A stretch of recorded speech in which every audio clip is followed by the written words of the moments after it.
Bonjour à tous, nous revoilà pour notre émission Écoute Grand Monde. Comment contribuer au répit dans les dents?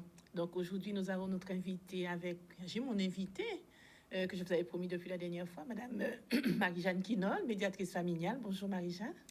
Bonjour Mirella, bonjour à tous.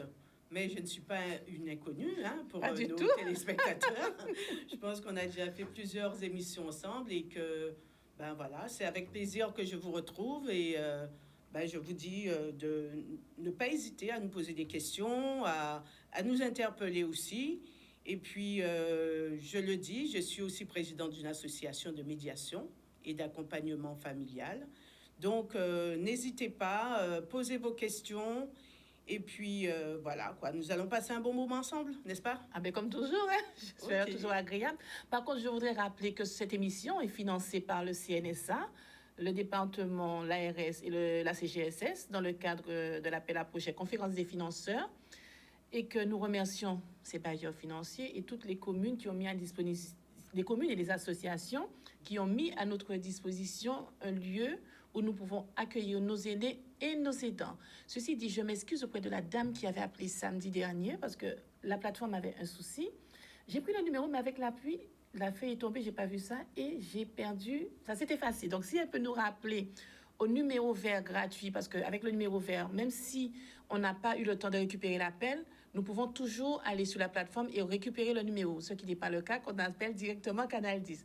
Donc, elle pourra nous appeler, me rappeler après l'émission au 0805 38 47 48 afin que je puisse pouvoir m'entretenir avec elle de son cas, qu'elle était quand même quelqu'un qui avait pas mal de choses, qu'il faudrait l'accompagner, l'orienter vers ce qui existe pour pouvoir l'aider.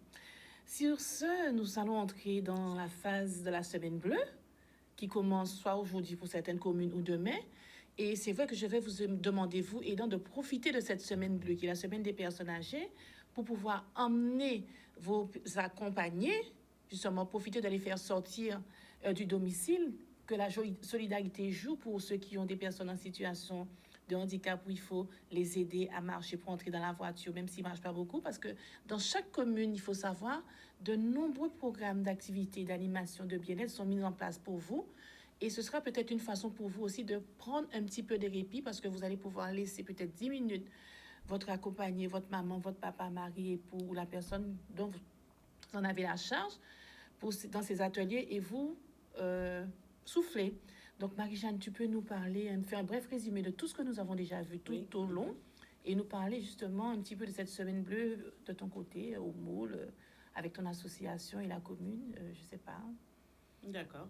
Alors, effectivement, nous avons beaucoup déjà parlé de l'aidant, puisque l'aidant a toujours existé, mais il n'était pas reconnu. Donc, nous avons quand même beaucoup parlé de son répit. Nous avons parlé des aides qui sont proposées aux aidés de façon à ce qu'ils puissent avoir un aidant particulier, qui soit rémunéré. Nous avons parlé du fait que l'aidant se retrouve parfois isolé de la famille, parce que il a l'impression que, eh bien, c'est toi, et nous, voilà, comme tu es là, après tout, on viendra manger le dimanche, on viendra faire ci, mais on n'est pas là pour donner de l'aide, nous aussi. J'ai eu une situation très difficile la semaine dernière, samedi dernier, où j'ai dû accompagner une adhérente jeune, 46 ans, mère de 2 petites filles, un jeune homme qui est déjà assez grand, mais pourquoi? Elle était aidante de sa maman. Et donc, elle avait des difficultés médicales, elle était aidante et un peu isolée, ce qui fait que, voilà quoi.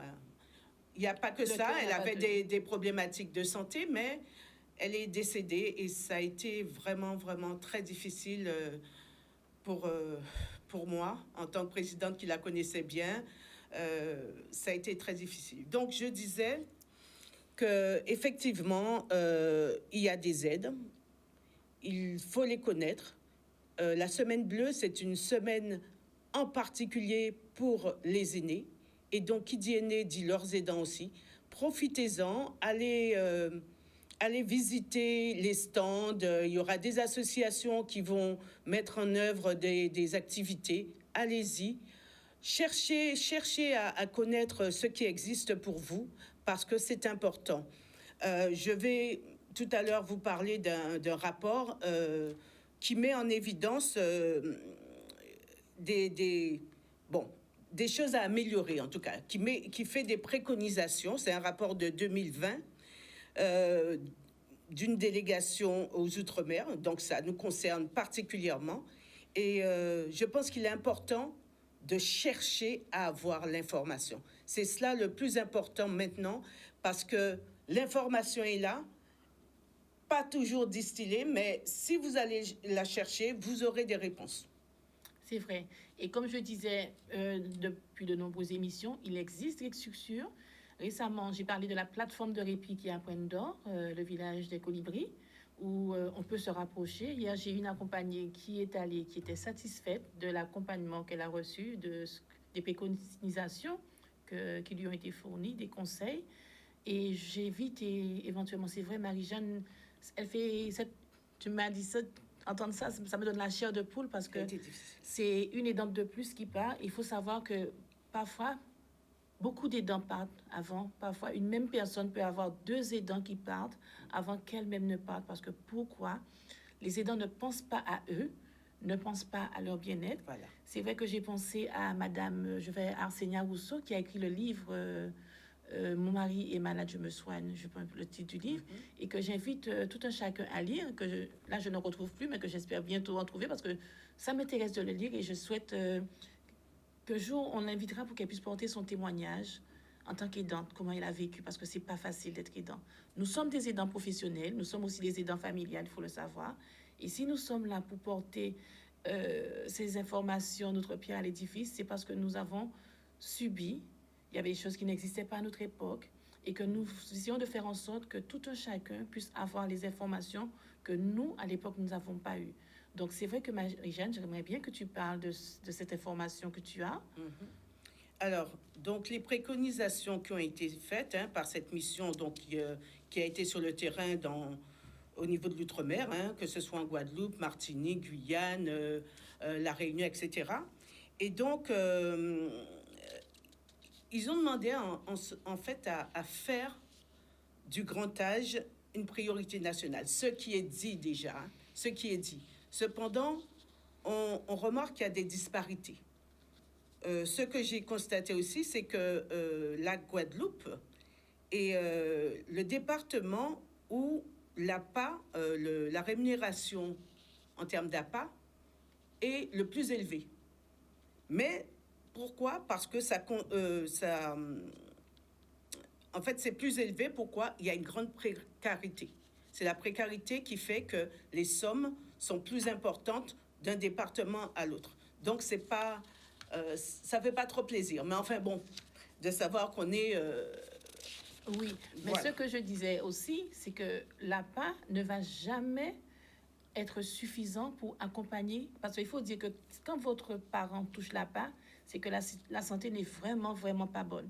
Et c'est pour ça que nous, ainsi que d'autres associations, mettons en place des activités de prévention, donc des ateliers dans certaines communes, des fois financés par les organismes comme le CNSA, l'ARS, la CGSS et le conseil départemental, pour pouvoir accompagner ces aînés, ces aidants, mais des fois dans certaines communes qui ne profitent pas toujours de ces choses. Mais quand je dis, quand vous êtes déjà à la passe, c'est qu'il commence déjà à être trop tard et que vous allez devoir aussi mettre la main à la poche, et ce qui devient très cher pour certaines familles. Tout à fait. Mais indemniser les aidants, c'est facilité lorsque les aidés sont à la part. C'est déjà facilité. Donc, c'est pour ça que j'insistais en parlant de l'APA, parce que les aides sont plus visibles, oui, une fois que la personne, elle bénéficie de l'APA.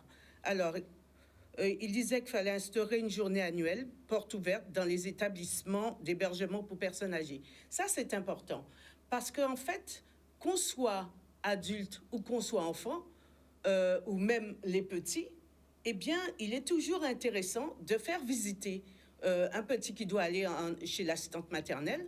Eh bien, c'est bien d'emmener une journée avant ou deux et de lui permettre de jouer avec les autres enfants. Il va voir comment c'est organisé, il va voir que c'est beau. Eh bien, pour les personnes âgées, c'est pareil, parce que quand on est dans son environnement naturel et qu'on vous dit, oui, mais bon, écoute maman, écoute papa, comme je travaille, un tel est en métropole, etc., on ne pourra plus assurer ta bonne santé à la maison. Donc, on préconise, on pense qu'il faudra à un moment que tu sois dans un établissement. Eh bien, si vous y pensez, alors peut-être, même si ce n'est pas encore le moment, emmenez votre parent visiter les EHPAD. En fait, ça se fait quand la personne doit intégrer l'EHPAD. Oui, mais quand elle doit intégrer. Consciente, elle est plus consciente du lieu, du cadre de vie dans lequel on va. Non, mais je parlais pas de l'intégration. Je parlais de la visite, comme là, on est dans la semaine bleue. Eh bien, pourquoi certains hébergements ne joueraient pas le jeu?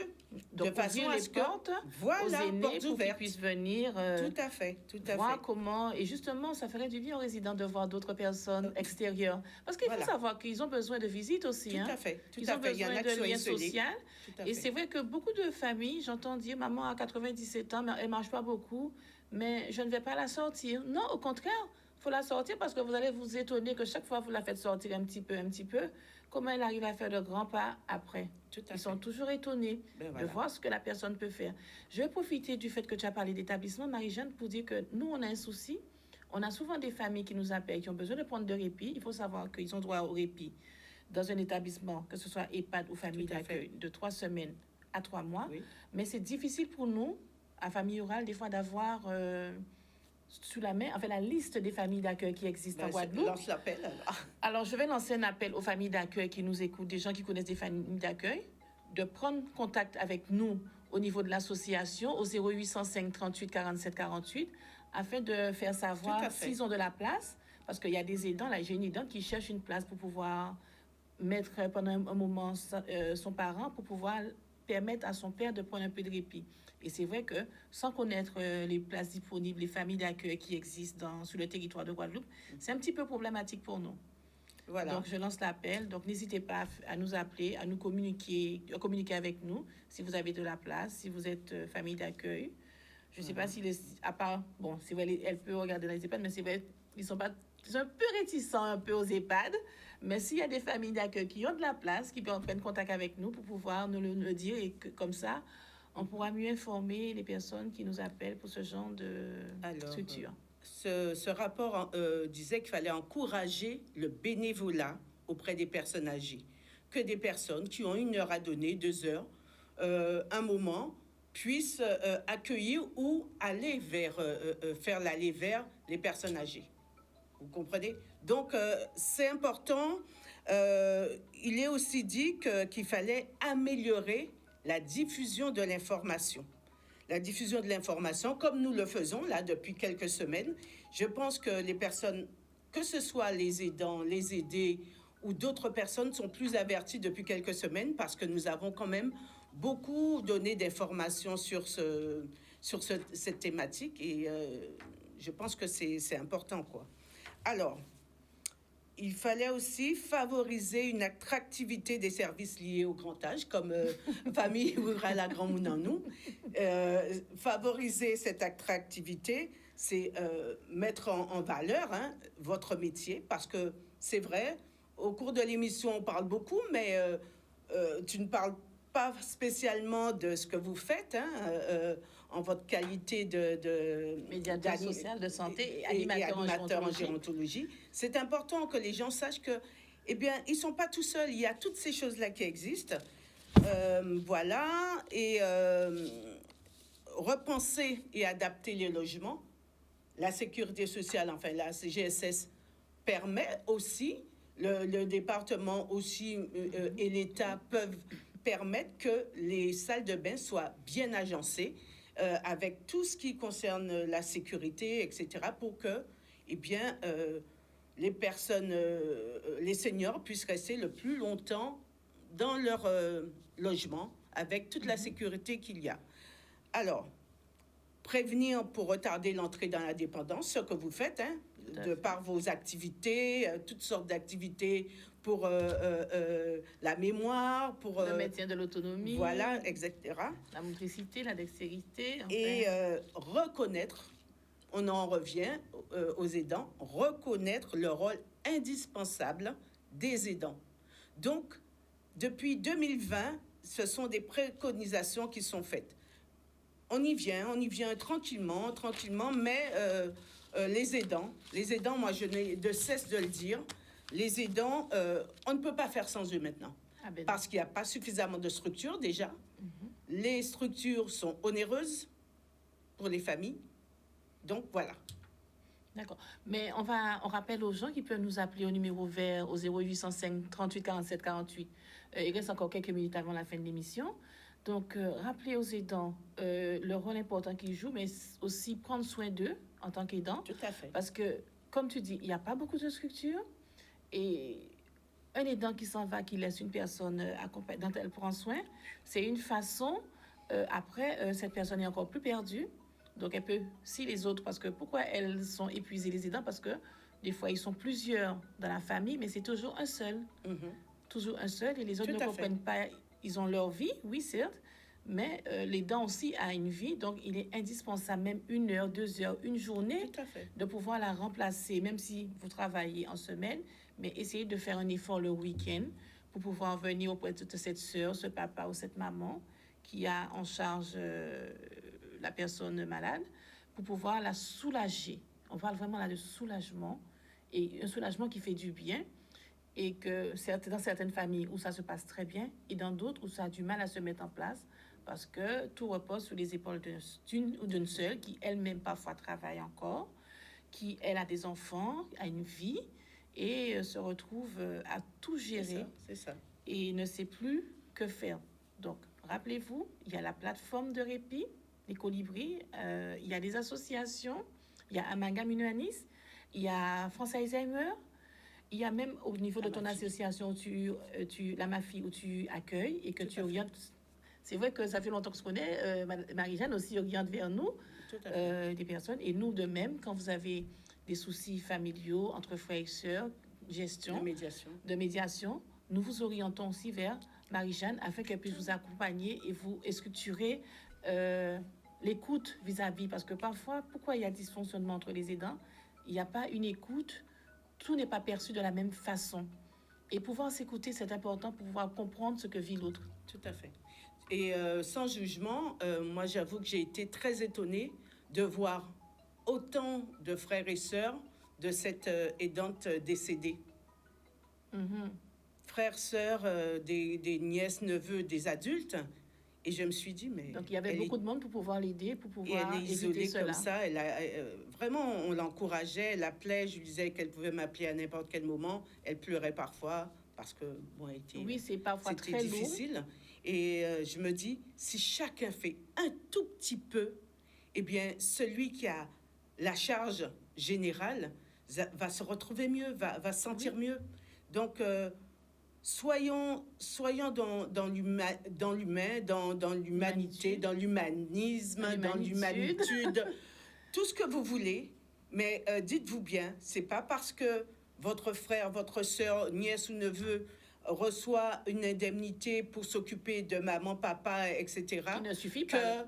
Voilà, parce que c'est très peu cette indemnité, c'est rien du tout. Il faut savoir que les aidants financièrement aussi enlèvent de leur poche pour pouvoir accompagner, parce qu'ils prennent conscience que c'est peut-être maman, papa, et que maman, papa a été là pour moi. Donc elle se dit c'est son devoir, mais le plus souvent, elle y laisse sa vie. Et puis ce sont des personnes d'une humilité qui ne disent pas, ou qui le disent de façon vraiment basse, hein, qui n'osent pas dire voilà, j'en peux plus, j'en ai marre, qui vont le dire à une personne, mais qui vont pas... oui, ça va. Oui, ça va. Ben voilà. Donc, On ne voulait pas avoir une connotation de tristesse aujourd'hui parce que c'est une belle semaine qui commence et nous vous réservons par la suite des émissions assez intéressantes sur la santé sexuelle des aînés parce que, bon, il faut en parler aussi. Les aînés vivent de plus en plus longtemps et donc il y a des émissions que nous allons mettre en œuvre. Tout à fait. Pour De toute parler façon, d'autres nous choses. essayons de, comme maintenant, c'est chaque samedi que, Voilà, et parce que voilà. c'est grâce à vos nombreux appels en dehors de l'émission pour pouvoir demander que nous vous informions un peu plus, parce que nous recevons aussi des appels de la métropole. Nous envoyons un bonjour à la métropole, nous envoyons un à fait. bonjour aussi aux gens qui se remettent petit à petit de la tempête finale, aux Tout à fait. aidants qui se reconnaîtront, qui sont épuisés. D'ailleurs, nous allons faire Une un action. aller-vers aussi, hein, Oui. ensemble, vers Tout à ces... fait. Mais on va attendre c'est- que Oui, que les choses... se bon, tasse et que parce que ce sera tout. C'est pas que maintenant. Il faut aussi après. tout à fait. C'est pas tout de suite. Il faut après que les gens se retrouvent encore sans accompagnement et qu'ils ont encore un certain besoin, pardon. Donc nous Puis serons faire là parler au bon du moment. vécu aussi. Voilà. Hein. Le vécu, c'est important. Il y a les aides matérielles, mais il y a le vécu, faire parler les gens, leur demander comment ils se sentent maintenant, surtout celles qui ont... les personnes qui ont tout perdu, c'est du matériel certes, mais il faut racheter. Parfois, on est déjà ric-rac au niveau financier. Et surtout si c'est Et encore il faut, aidant. Donc voilà.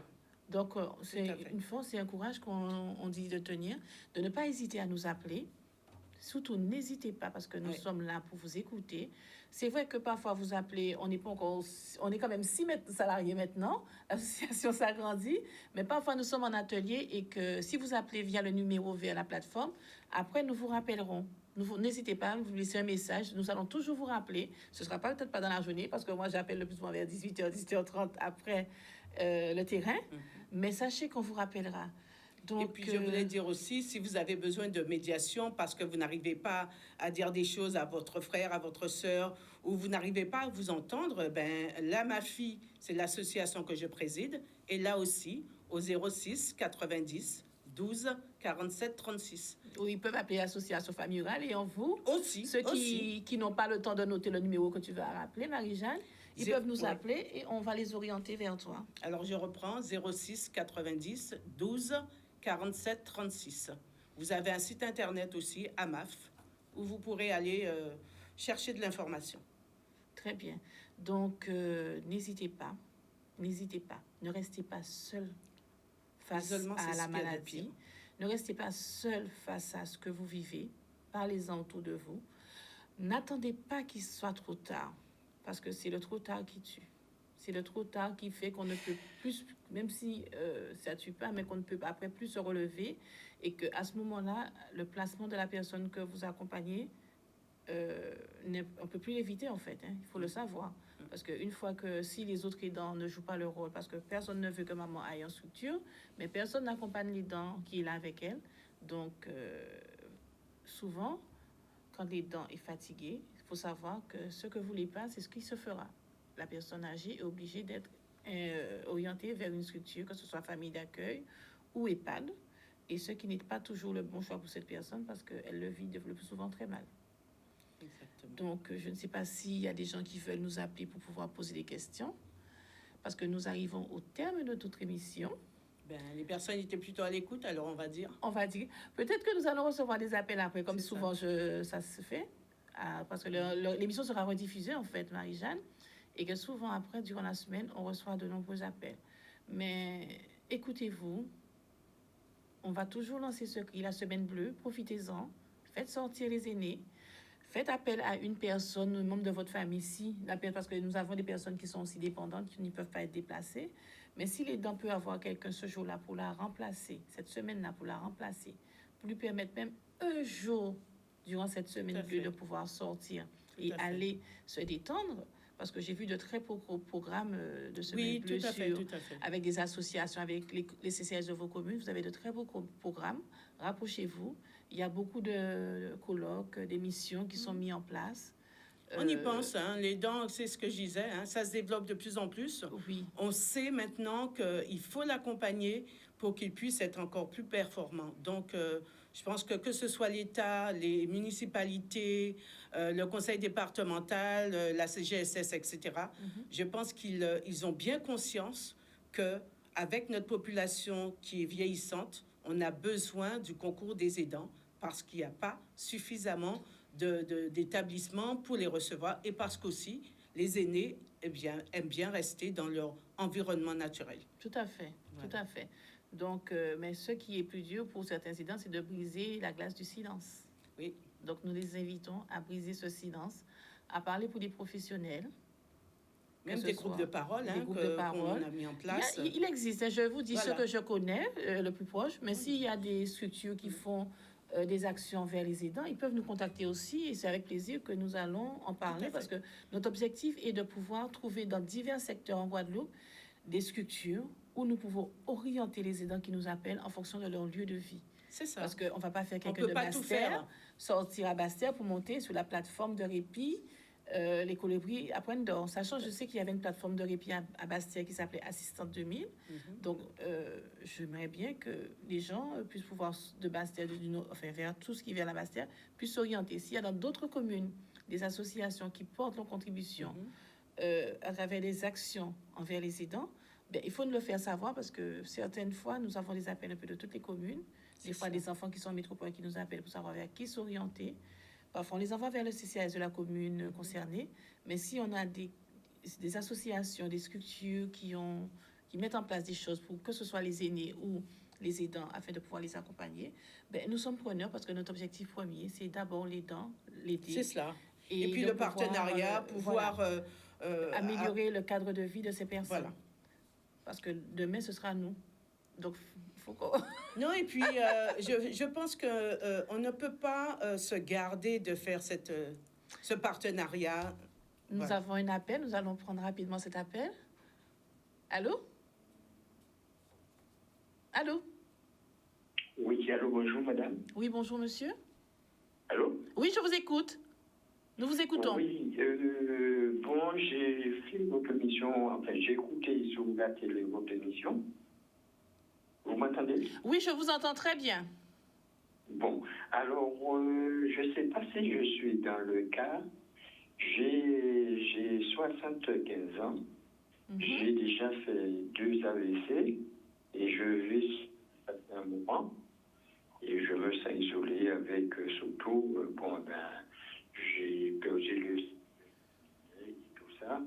Vous avez perdu quoi? Je ne sais pas si je suis dans votre cas pour tous les aides que vous avez annoncées. Donc, vous ne bénéficiez actuellement d'aucune aide? Oui, je suis toute seule là. D'accord. Mais vous avez, comme vous avez appelé avec votre téléphone portable, j'irai prendre vos coordonnées sur la plateforme et je vous rappellerai en dehors de l'émission. D'accord. D'accord? Et on va voir qu'est-ce qu'il y a lieu de vous préconiser pour mettre en place, pour vous accompagner. D'accord, ça marche. Passez une agréable journée. Au revoir. Oui, à vous aussi, merci. Je vous en prie. Donc, c'est vrai, c'est souvent que les gens nous appellent qui sont seuls, qui n'ont personne. Et, alors qu'il y a des dispositifs qui peuvent être mis en place. Voilà. Donc, je ne vais pas annoncer l'invité de samedi prochain parce que notre émission arrive à son terme.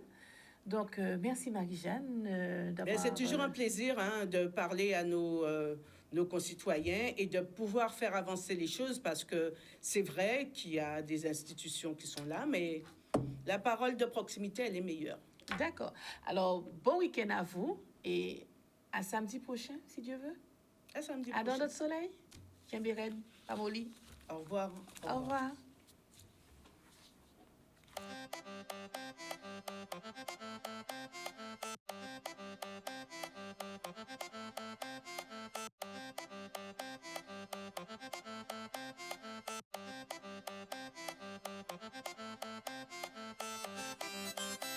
revoir.